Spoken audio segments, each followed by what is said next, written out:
Ya, benar.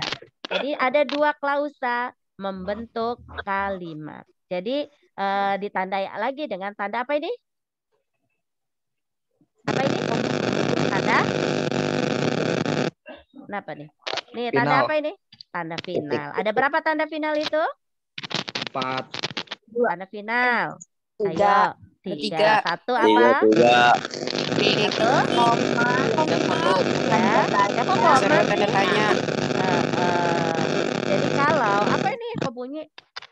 Jadi kalau ada tanda final, nih kalau menunjuk, kalau klausa ada nggak Bu tanda finalnya? Tidak ada. Ya, diingat. Kalau klausa itu tidak ada tanda final karena bukan kalimat, hanya sekedar subjek dan predikat. Ya. Nah, ini dua klausa ini digabungkan menjadi satu, membentuk kalimat dan kalimatnya disebut sebagai kalimat majemuk.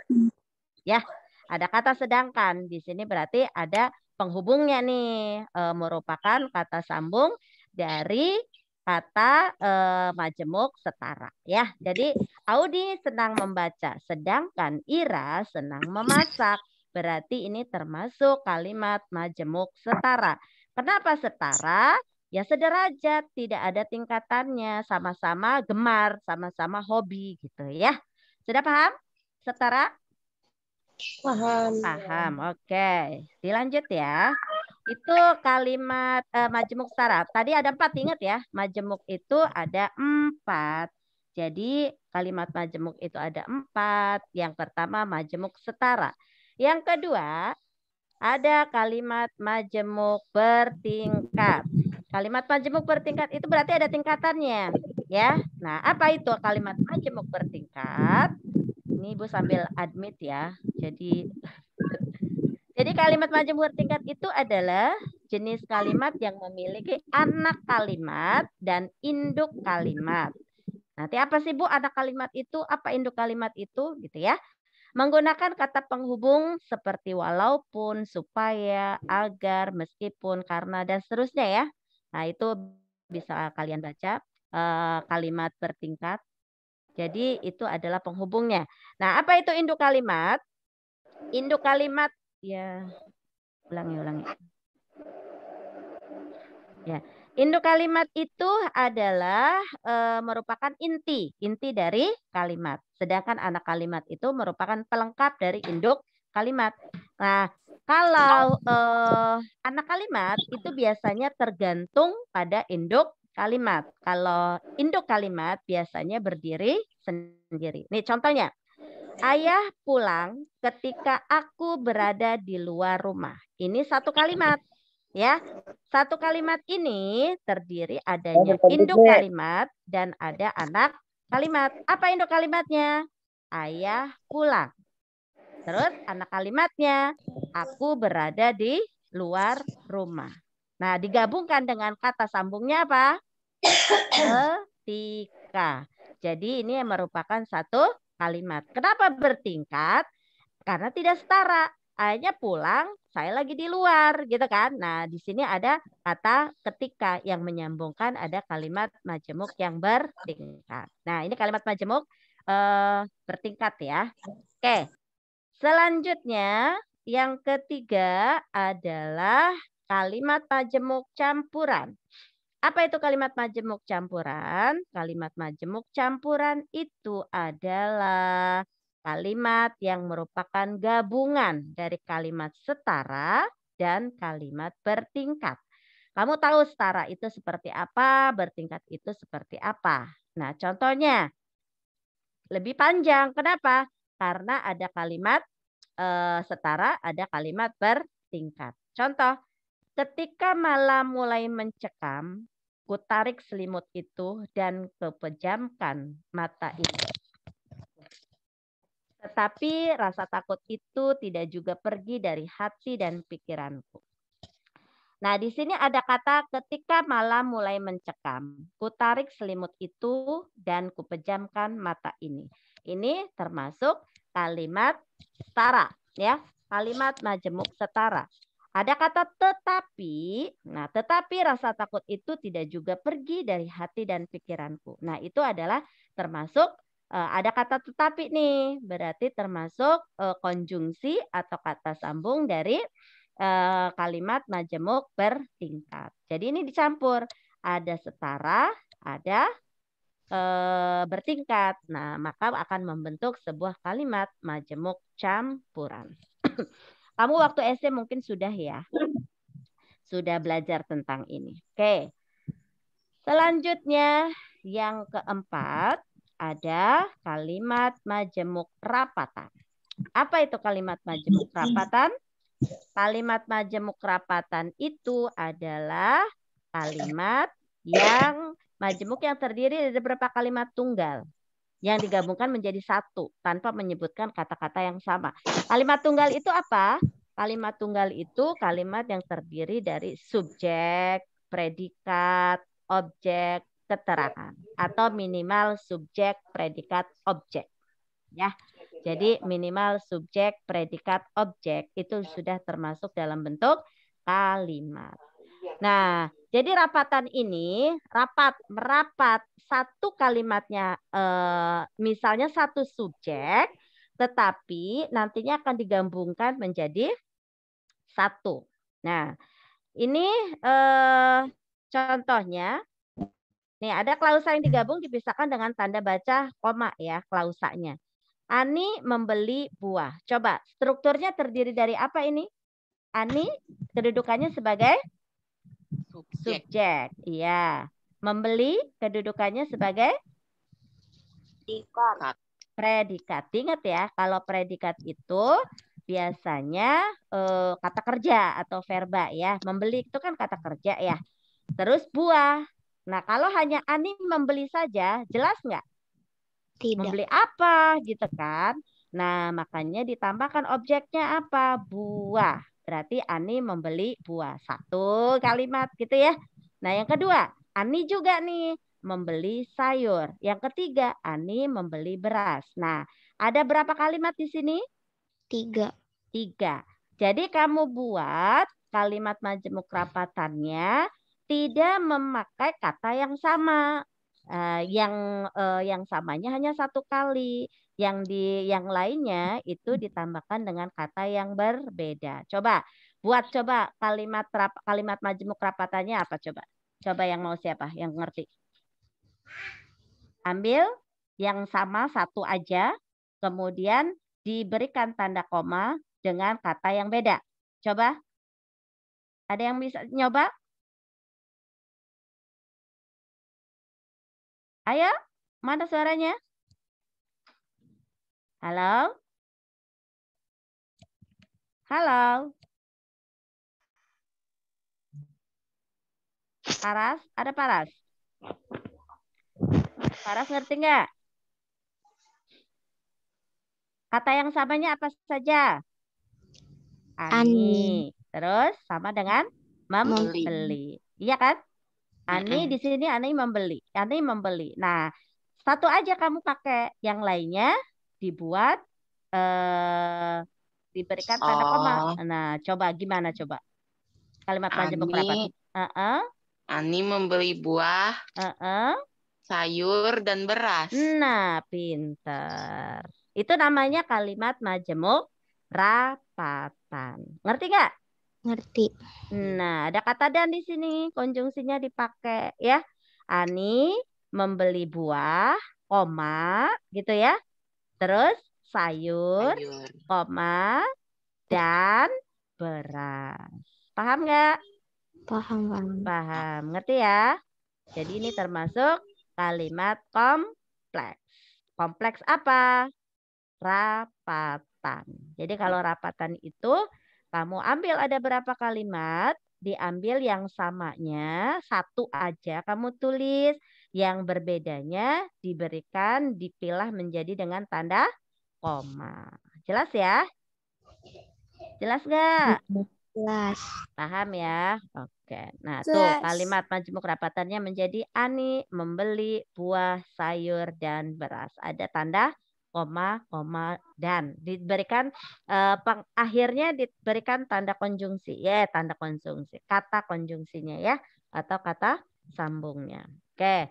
Udah jelas kalimat majemuk? Tadi kata Ibu kalimat majemuk itu ada berapa? 4. Ada iya, 1 majemuk apa? Setara. 2.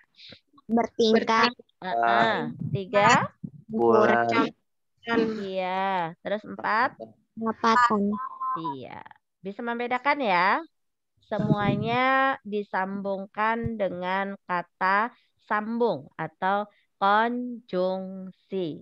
Ya. Ini baru 89, yang lain belum pada masuk ya. Oke. Selanjutnya, kaidah kebahasaan yang kedua yaitu konjungsi penyebab. Konjungsi penyebab. Ulangi dulu. Ada rapid baru masuk nih. Konjungsi penyebab, diingat yang namanya konjungsi itu adalah kata sambung. Ya, kata sambung menyambungkan apa, Bu? Kata sambung itu, konjungsi itu menyambungkan antar kata, antar frasa, antar kalimat, antar paragraf, ya, itu namanya konjungsi. Jadi kata-kata yang menyambungkan atau menghubungkan agar padu, agar mempunyai arti atau agar mempunyai makna, ya, itu namanya konjungsi. Diingat, konjungsi itu adalah kata sambung, ya. Artinya kata sambung ini apa? Menyambungkan antar kata, antar frasa, antar kalimat ataupun antar paragraf, ya. Nah, konjungsi itu macamnya banyak. Kebetulan yang ada di dalam teks tanggapan itu adanya yang dipakai adalah konjungsi penyebab. Ya, jadi macamnya konjungsi itu banyak. Ada konjungsi pertentangan gitu ya. Nah, baru masuk lagi. Nah, ini konjungsi penyebab yang dipakai dalam teks tanggapan. Nah, konjungsi penyebab nama lainnya adalah kausal. Ya, konjungsi sebab atau kausal atau konjungsi kausal ya, digunakan untuk menghubungkan peristiwa yang terjadi atas tindakan tertentu. Nah, cirinya apa? Cirinya adanya hubungan antar klausa dalam kalimat yang digunakan. Nah, sekarang sering kalian mendengar kata klausa ya. Jadi diingat, klausa itu adalah kata yang terdiri dari subjek dan predikat. Jangan sampai lupa ya. Jadi ciri penggunaan konjungsi itu, penyebab ini hubungan antar klausa dalam kalimat yang digunakan. Nah, ada apa aja konjungsi yang biasa dipakai? Ada kata sebab, ada kata karena, oleh karena, ada sebab itu. Nah, ini biasanya adalah konjungsi atau kata sambung yang biasa dipakai dalam teks tanggapan. Nah, contohnya, contoh kalimatnya nih. Anton berhasil menjadi juara 1 di kelas sebab, nah ini kan penyebaban ya, dia rajin belajar. Nah, Anton berhasil menjadi juara 1 di kelas. Kenapa dia itu bisa jadi juara 1? Ya sebab ia rajin sekolah. Makanya di sini merupakan ada kata sebab. Kenapa kata sebab ini muncul? Ya berarti termasuk dalam konjungsi kausal atau konjungsi penyebab. Jadi kamu intinya di sini aja ya. Ingat konjungsi-konjungsi yang termasuk dalam konjungsi penyebab. Ada kata sebab, karena, oleh karena, atau sebab itu. Ya, ini termasuk dalam konjungsi penyebab. Nah, ini kaidah kebahasaan yang kedua dari teks tanggapan. Sudah paham yang kedua ini? Paham? Paham. Oke, ya paham. Dwianti, kenapa Dwianti? Raise hand. Ada yang perlu ditanyakan? Dwi? Apa kepencet? Kepencet Dimas. kali Bu dia. Oh iya, kirain Ibu mau nanya. Dimas baru masuk nih, baru bangun. Oke, kebahasaan yang ketiga adalah kata rujukan. Ingat? Nah, kata rujukan ini adalah dari yang ketiga dari kebahasaan dari teks tanggapan ya. Apa itu teks kata rujukan? Kata rujukan itu adalah kata ganti ya. Nih, kata ganti yang menjelaskan kata sebelumnya atau yang sesudahnya juga bisa ya. Digunakan untuk mendukung atau memperkuat pernyataan dengan tegas.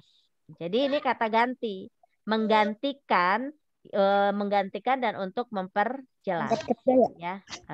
Nah, contoh kata rujukan apa? Ada kata iya, mereka, itu, beliau, dia, tersebut di sini gitu ya. Misalnya begini, hal-hal tersebut hal-hal yang akan dijelaskan tersebut di bawah ini. Nah, berarti itu juga ada kata tersebut. Berarti tersebut ini merupakan kata rujukan ya. Kata rujukan berarti yang menjelaskan akan ke depannya. Nah, contohnya di sini. Anik adalah anak yang cerdas. Ia selalu mendapatkan peringkat pertama di kelas. Berarti kata rujukannya mana ini?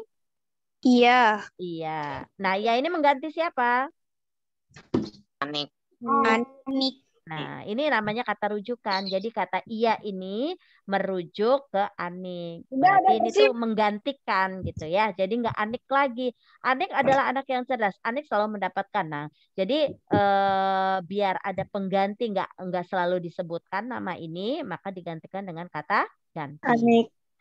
Jadi iya ini sebagai kata Anik. rujukan dari kata Anik. Paham ya? Gampang kalau ini. Ngerti ya? Tapi diingat nak, kalau misalnya untuk menggantikan orang, kalau kamu membuat tulisan nih, membuat tulisan ya sendiri, terus kamu mau menggantikan kayak mau pidato misalnya kayak kemarin ya, pidato persuasif tuh kemarin, terus kalian mau menggantikan kata kepala sekolah. Kata kepala sekolah itu berarti kamu jangan memakai kata dia atau iya gitu ya. Yang lebih sopan itu dengan menggunakan kata beliau. Karena ini untuk menggunakan pengganti kata untuk menunjukkan yang lebih jabatannya lebih dari kita. Jadi lebih sopan gitu ya. Jangan kata dia, iya. Kepala sekolah dia kemarin ke sini loh. Nah, kata dia itu ya nggak sopan untuk menyebutkan kepala sekolah. Gitu ya. Nah, ini merupakan kata rujukan, kata kebahasaan yang ketiga dari teks tanggapan. Selanjutnya, yang keempat adalah diksi. Nah, apa itu diksi? Diksi itu arti jelasnya itu adalah pilihan kata. Jadi kalau kamu dengar kata diksi, pilihan kata aja, gitu ya. Diksinya yang jelas dong, diksinya gitu. Berarti pilihan katanya yang jelas dong, jangan ambigu gitu ya. Kalau ambigu itu kita tidak bisa memahami apa, mempunyai pengertian yang mempunyai beberapa pengertian dan tidak bisa diartikan secara dari KBBI gitu. Itu namanya ambigu. Nah, kalau diksi itu pilihan kata. Pilihan kata untuk menggambarkan sebuah cerita, mengungkapkan gagasan atau menceritakan sesuatu. Jadi kalau kamu nih, nanti kalau ada soal ya, kan ada soalnya itu entah itu mengenai karya, entah itu mengenai peristiwa, entah itu mengenai perbuatan, entah mengenai sikap gitu ya. Nah, judulnya apa atau isinya tentang apa? Kan kamu pertama mengidentifikasi itu kan yang ditanyakan apa dulu gitu ya. Nah, terus ada kata, kok ini kata ini masuknya di sini, berarti nggak sesuai nih, gitu. Berarti diksinya tidak sesuai karena ini sedang membicarakannya peristiwa ini. Kenapa ada diksi ini, gitu? Atau di dalam KBBI tidak tertulis seperti itu, berarti diksinya nggak sesuai. Nah, ini namanya pilihan kata.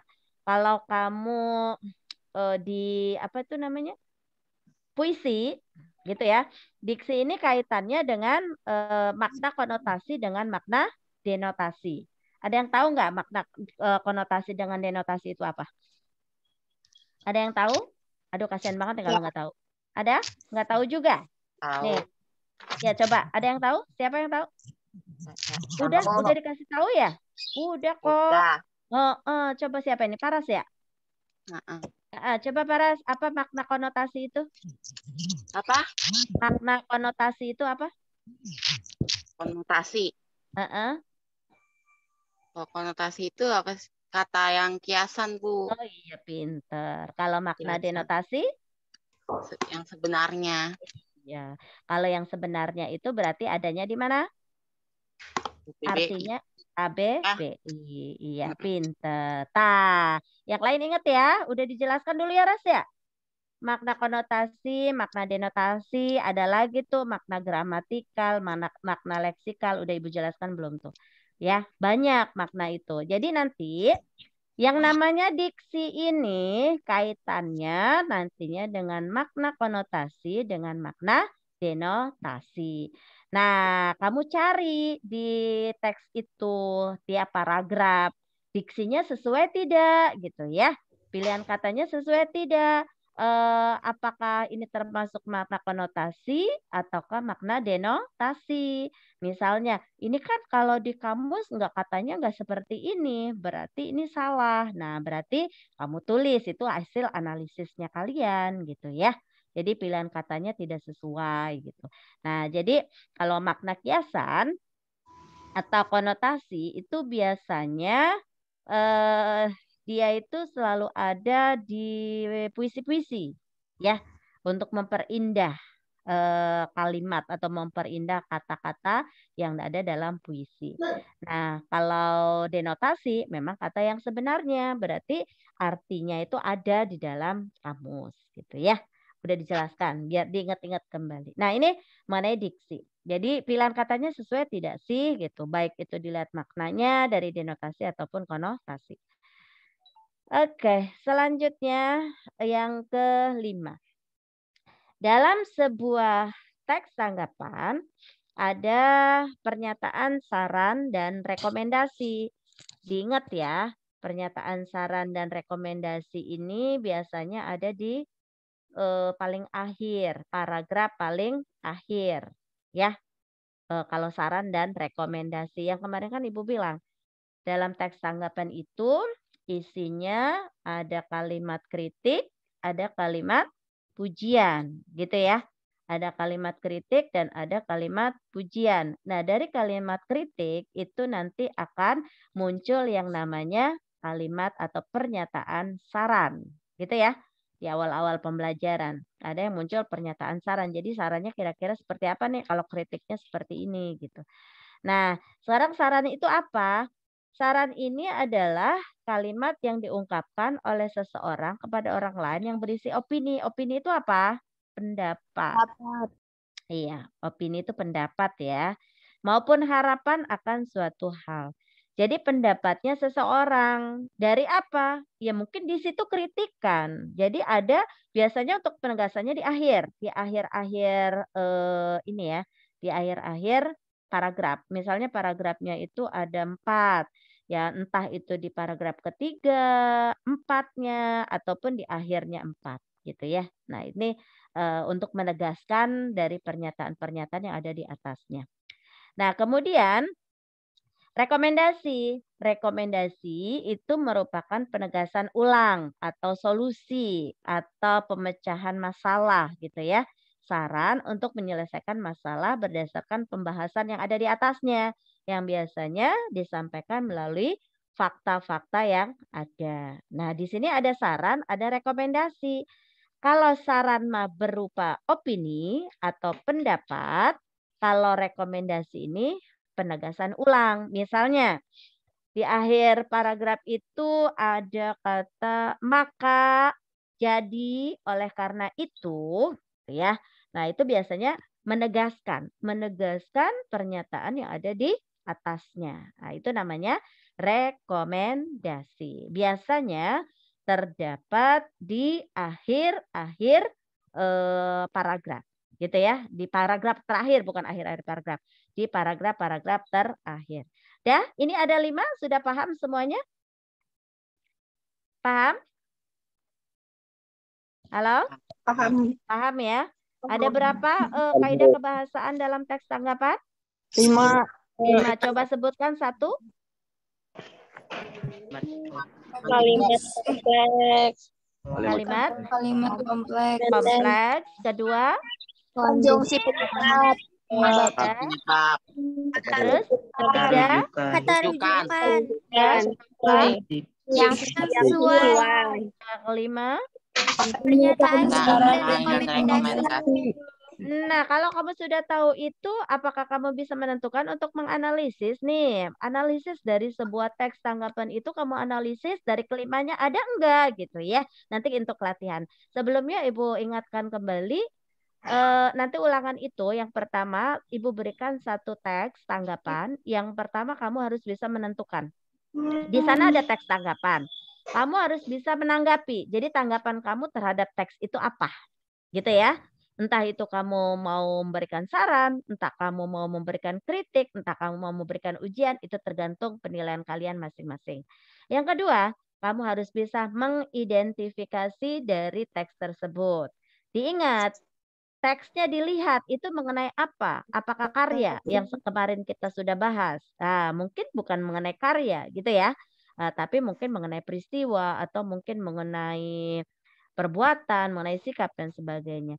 Nah, cara mengidentifikasi bagaimana kalau kamu mau mengidentifikasi teks tanggapan? Apa yang harus kamu tentukan? Langkah-langkah. Iya, cari jawaban dari langkah-langkah mengidentifikasi. Ada berapa? Ada 5. Nah, yang pertama mencari apa? Jawaban apa? Kalau karya ya, kalau peristiwa ya peristiwa apa gitu ya. Yang kedua mencari apa? Siapa yang menghasilkan? Iya. Terus Siapa yang yang ketiga, menghasilkan? kalau peristiwa berarti siapa yang melakukan gitu ya. Terus yang ketiga, Siapa yang menanggapi. Oke. Diingat kalau siapa yang menanggapi tersirat dan tersurat ya. Kalau tersirat berarti kamu sendiri yang menentukan. Kemudian yang keempat, Bagaimana bentuk tanggapannya? iya. Tanggapannya. Jadi, Tanggapan. kamu baca kritik apa ujian gitu ya. Kemudian Iya. yang kelima, Cara menanggapi. cara menanggapi. Ya. Cara menanggapi itu dilihat dari apa kata Ibu? Struktur teks tanggapan. Dari struktur teks tanggapan. Ibu tanya, kalian juga harus bisa menentukan struktur teks tanggapan. Struktur teks tanggapan ada berapa? 3. 3. Satu apa? Konteks. Terus yang kedua, Deskripsi. deskripsi. Yang ketiga, Penilaian. nah, oke, pintar. Konteks biasanya ada di paragraf atas ya, entah itu 1 paragraf atau 2 paragraf. Jadi kalau konteks itu jawaban dari pertanyaan apa, siapa, di mana, kapan gitu ya, itu konteks. Kemudian deskripsi berarti itu gambaran, baik gambaran objek atau gambaran peristiwanya terhadap peristiwa itu gitu. Penjelasannya gambarannya seperti apa. Dan yang ketiga, penilaian. Penilaian ini berarti ada ini nih terakhir, ada saran ataupun rekomendasinya di mana, atau ada kritik dan pujian ya, kaitannya dengan itu. Nah, diingat kalau kamu mau mengidentifikasi berarti cara mencari jawaban tadi, jawabannya dalam bentuk apa? Halo? Cara mencari jawabannya dalam bentuk apa? Dalam bentuk Paragraf. kalimat dulu. Perlangkahnya dibuat menjadi kalimat. Nah, dari kalimat-kalimat itu nantinya akan dirangkaikan menjadi hasil identifikasi menjadi satu paragraf. Diingat ya, diingat itu. Nanti pertemuan berikutnya ulangan tuh kan lewat GC. Jadi ya kamu gak bisa nanya-nanya lagi ya. Pokoknya harus kerjakan seperti itu gitu ya. Nah, makanya kalau yang nggak jelas sekarang ditanyakan ya, biar nanti coba hasil yang kemarin PTMT itu kamu masuk nggak sih ke otaknya gitu ya. Nah, itu mengidentifikasi. Nah, kalau kamu mau menyimpulkan, tetap patokannya pada langkah-langkah mengidentifikasi, tapi jawabannya lebih simple ya. Jawabannya lebih simple karena kamu hanya membuat frasa atau kata. Dan dari kata-kata itu kamu simpulkan, gabungkan menjadi satu apa? Kalimat. Satu kalimat. Paham ya? Wih, pinter-pinter nih. Wih, keren. Anak-anak ibu hebat pokoknya. Jelas ya? Oke, sekarang coba nih. Ibu berikan satu paragraf aja. Enggak satu teks, satu paragraf awal. Coba. Sekarang sih bukan mengidentifikasi, tapi sesuai dengan pembahasan hari ini. Coba kamu analisis. Ya, belajar satu paragraf nih. Nih. Nah, analisislah kebahasaan paragraf di bawah ini. Tadi kebahasaannya ada berapa? 5. 5. Coba kamu tentukan, apakah di sini ada kalimat kompleksnya?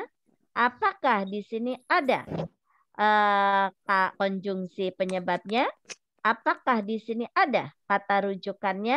Bagaimanakah diksinya? Dan adakah saran atau rekomendasinya? Ini Ibu contoh satu doang ya, satu paragraf aja, biar simpel karena kita kan PJJ ya. Coba, ayo dibaca dulu. Kemudian coba, misalnya Bu ada Bu kalimat ininya, kalimat kompleksnya. Coba sebutkan yang mana kalimat kompleksnya, gitu ya? Ya, coba dibaca dulu. Silakan tentukan kira-kira mana kalimat kompleksnya. Kemana? Nanti temenin Teteh dulu. Siapa itu Teteh? Nanti pel. Mati.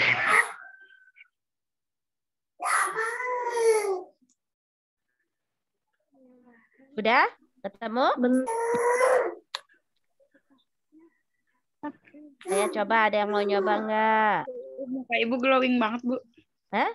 Atau Ibu mau glowing? Kamu gak nyadar ya? Emang kalau aslinya gak glowing ya? Ibu sengaja pakai masker. Kamu pas suruh ini dasar. Ya, mungkin kamu berapa hari kangen. Nanti besok kangen sama Ibu nih. Glowing banget. Enggak dimarah-marahin sama Ibu. Ibu Jangan, makan jangan, glowing jangan. aja. Ayo, coba udah dibaca belum? Iya, Bu. Ya, apa nih? Coba, ada nggak kalimat kompleksnya atau majemuknya? Ada? Ayo, pada diam aja. Gimana mau ulangan nih nanti? Mau ulangannya hari ini atau Senin depan? Senin depan aja. Kalau hari ini nanti Ibu share di GC langsung soalnya. Bu, Senin depan, Bu. Senin depan. Iya, nanti tetap ya. Ibu sengaja kasih besok. soalnya kan. Iya. Ibu kan kasih soal, tapi kamu menyerahkan ke sekolah, tulis jawabannya di kertas gitu ya. Nanti kamu kirim ke sekolah. Jadi jawabannya nggak di GC, tapi kamu tulis di kertas lembar ya. Kemudian nanti dibawa ke antar ke sekolah gitu ya. Nah, yang sekarang coba ini dulu biar nilainya bagus ayo. Kebahasaan paragraf bawah ini gimana nih? Pandemi COVID-19 tengah melanda seluruh penjuru negeri, bahkan dunia. Bahaya mengerikan dari virus ini adalah penyebarannya yang sangat cepat dan berlipat ganda. Namun, di balik itu tampaknya ada dampak yang jauh lebih buruk. COVID-19 mengoyak-ngoyak kehidupan perekonomian. Nah, ayo. Ya. Kira-kira ada nggak kalimat majemuknya? Kalimat kompleksnya ada tidak? Ada tidak? Ada. Ada. Ibu tanya dulu ada berapa kalimat ini?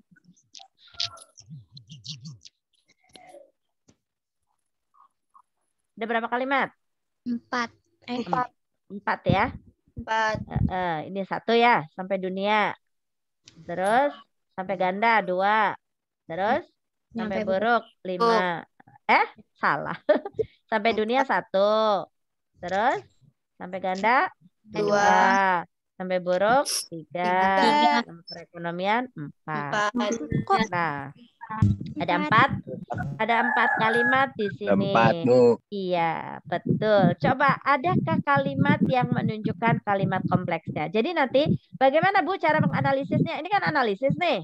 Ya, analisislah kebahasaan. Bagaimana cara kamu menganalisis? Kebahasaan dalam teks tanggapan itu kan ada 5. Ya kalau nggak ada, misalnya nih dalam kalimat kompleksnya nggak ada ya berarti nggak usah dilewat. Tapi diksinya ada, tulis, gitu ya. Terus kalau misalnya apa tuh namanya rujukan tidak ada, ya berarti tidak usah. Kalau misalnya di paragraf lain ada, ya tiap paragraf kamu baca ada berapa kalimat, kalimat mana yang menunjukkan kalimat kompleks, kalimat mana yang itu adalah kata diksinya, gitu ya. Nah itu ya. Coba. Kira-kira ada tidak kalimat kompleksnya atau kalimat majemuknya? Pandemi COVID-19 tengah melanda seluruh penjuru negeri, bahkan dunia. Nah, ini kalimat kompleks bukan? Kalimat kompleks bukan? Woi, halo? Halo. Mana pada diam saja? Ada tidak? Nih ada kata bahkan. Bahkan ini merupakan konjungsi ya. Ini konjungsi juga nih bahkan. Ini konjungsi, bahkan ini termasuk kata konjungsi juga, kata sambung ya.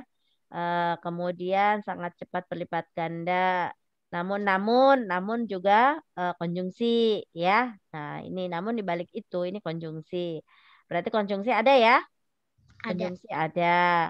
Sekarang kalimat majemuknya, kalimat kompleksnya ada enggak? Mereka ada penyebarannya sangat cepat dan berlipat ganda. Dan ini juga konjungsi, ya. Ada tidak? Ada kalimat majemuknya? Kalau misalnya di paragraf ini tidak ada, mungkin ada di paragraf yang lain. Ibu kan hanya berikan contoh satu aja, ya. Hanya memberikan contoh satu saja. Jadi dari satu ini kamu untuk pahami dulu gitu. Nanti kalau Ibu memberikan soal ada berapa paragraf, ya kamu tiap paragraf kamu analisis gitu ya. Ada tidak kalimat kompleksnya? Ada tidak rujukannya dan seterusnya. Ibu tanya dulu tadi kalimat kompleks itu apa? Kalimat majemuk itu apa? Kompleks atau majemuk itu apa artinya? Kalimat yang terdiri dari ya, strukturnya lebih dari satu, gitu ya. Ataupun dari 2 klausa gitu ya. Nah sekarang Ibu tanya nih, pandemi COVID-19 tengah melanda seluruh penjuru negeri, bahkan dunia. Ini strukturnya kira-kira ada berapa? Itu patokannya ya. Dilihat patokannya strukturnya ada berapa nih? 1 apa 2? Nah, pandemi COVID-19 berarti subjek kan? Iya nggak? Tengah melanda. Berarti predikat. Seluruh penjuru negeri. Objek. Gitu kan? Nah, tambahkan ini kata sambung dengan kata dunia. Ini hanya dunia saja. Berarti ini tidak termasuk dalam bentuk kalimat kompleks. Gitu kan? Ya, seperti itu. Jadi nanti kamu ingat, apa sih kalimat kompleks? Yaitu kamu lihat strukturnya. Struktur itu diingat. Subjek, predikat, objek, keterangan. Atau minimal kalimat itu subjek, predikat, objek. Gitu ya. Nah, kemudian Amelia. Yang kedua apa? Konjungsi tadi udah ya. Konjungsi udah. Tadi ada kata bahkan. Ada kata dan gitu ya. Nah sekarang ini apa tuh namanya rujukan? Ada nggak kata rujukannya? COVID tengah melanda seluruh penjuru negeri bahkan dunia. Bahaya mengerikan dari virus ini. Nih ada kata ini. Bahaya dari virus ini berarti virus apa? COVID-19. Iya. Berarti ini kata ini berarti menunjukkan kata rujukan. Merujuk ke mana? Merujuk ke COVID-19. Ngerti nggak sih? Paham? Nah, bahaya mengerikan dari virus ini. Nah, virus ininya dari mana? Gitu kan? Kalau nggak dijelaskan dari awal kan kita nggak tahu. Oh, virus ininya itu berarti menggantikan dari COVID-19. Gitu ya? Paham ya? Paham? Woi, paham? Paham. Awas tuh. Jadi nih, Ibu kalimat kedua dulu, coba dilihat. Di sini ada pandemi COVID-19 ya, melanda seluruh penjuru negeri bahkan dunia. Bahaya mengerikan dari virus ini. Nah, di sini ada kata virus ini. Nah, ininya itu kemana? Gitu kan? Kalau kita tidak ada penjelasan awal, kita akan tidak ngerti, gitu kan? Nah, maka kata ini nih, kata ini berarti merujuk atau menggantikan dari kata COVID-19. Udah ngerti ya? Ngerti? Dah. Nah, kira-kira seperti itu. Terus rujukan sudah, diksinya tepat nggak nih? Pilihan katanya tepat tidak nih? Coba ada kata mengoyak-ngoyak. Kira-kira pas nggak sih diksi kalimat kata ini masuk ke dalam ini? Mengoyak-ngoyak kehidupan perekonomian. Nah, coba kamu lihat. Ini maknanya makna denotasi sih ya. Mengoyak-ngoyak itu memecah atau menggoncangkan gitu ya, artinya ini ada di dalam kamus. Mengoyak-ngoyak, kata dasarnya itu adalah oyak nih sebenarnya ya. Nah, ini diksinya termasuk pemilihan kata atau diksi. Nah, sekarang Ibu tanya, saran dan rekomendasinya kira-kira ada tidak? Ada tidak? Halo? Tidak ada, orang ini baru. Iya, karena ini paragraf pertama. Biasanya kalau saran dan rekomendasi adanya di paragraf akhir, ya. Kalau saran dan rekomendasi itu biasanya adanya di paragraf akhir. Ini kan baru paragraf awal, ya belum ada dong saran dan rekomendasinya, gitu ya. Saran dan rekomendasi itu biasanya dari penegasan dari awal, gitu ya.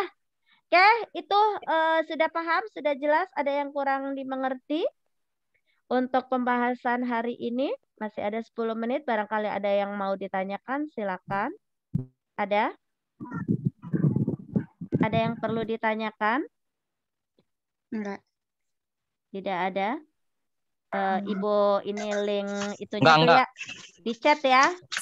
Iya. Di chat link daftar hadirnya.